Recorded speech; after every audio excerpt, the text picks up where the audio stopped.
ఇంటి రుచులకు స్వాగతం సుస్వాగతం. ఈరోజు మనం ఒక మంచి మాట రుచికరమైన పచ్చడితో ముందుకు వచ్చేసాం. సహనం సముద్రం కన్నా గొప్పది అని మంచి మాట. రుచికరమైన చింతకాయ పచ్చడి తయారు చేస్తున్నాం. తయారు చేసేందుకు ఏమేం కావాలి, ఎలా తయారు చేయాలో తెలుసుకుందాం రండి.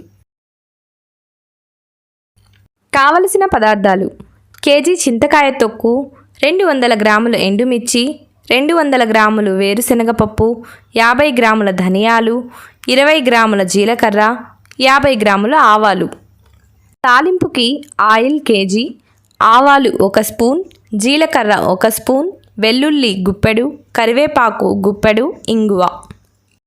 తయారు చేసే విధానం: ముందుగా స్టవ్ వెలిగించి బాండిల్ పెట్టుకొని వేరుశనగపప్పు వేగిన తర్వాత అందులోనే ధనియాలు, జీలకర్ర, ఆవాలు వేయించుకొని పక్కన పెట్టుకోవాలి.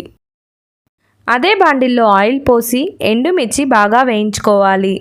ఇప్పుడు మరో బాండిల్లో 1 కేజీ ఆయిల్ పోసి ఆయిల్ వేడెక్కిన తర్వాత ఆవాలు 1 స్పూన్, జీలకర్ర 1 స్పూను, ఎండుమిరపకాయలు గుప్పెడు, వెల్లుల్లి గుప్పెడు, కరివేపాకు, ఇంగువ వేసి స్టవ్ ఆఫ్ చేసుకోవాలి.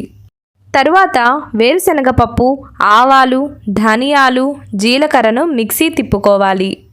ముందుగా వేయించుకున్న ఎండుమిర్చి చల్లార్చిన తర్వాత మిక్సీ జార్లో వేసుకొని మీడియంగా మిక్సీ తిప్పుకోవాలి. తరువాత చింతకాయ తొక్కును కూడా మిక్సీలో వేసుకొని చింతకాయ తొక్కులో ఉప్పు ఉంటుంది కాబట్టి చూసుకొని ఉప్పు వేసుకోవాలి. ఈ మిశ్రమాన్ని అంతా ఒక బౌల్లో వేసుకొని కళాయి తిప్పుకోవాలి. ఆ తర్వాత పోపు పెట్టుకొని మిశ్రమాన్ని బౌల్లో వేసుకొని అంతా బాగా కలుపుకోవాలి.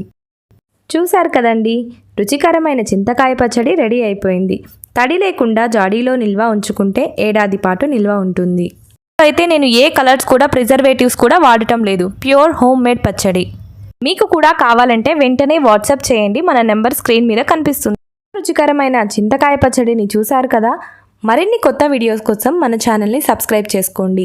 వీడియో నచ్చినట్లయితే లైక్ చేయండి, షేర్ చేయండి. మరొక కొత్త వంటకంతో మీ ముందుకు వచ్చేస్తుంది కేకే ఇంటి రుచులు.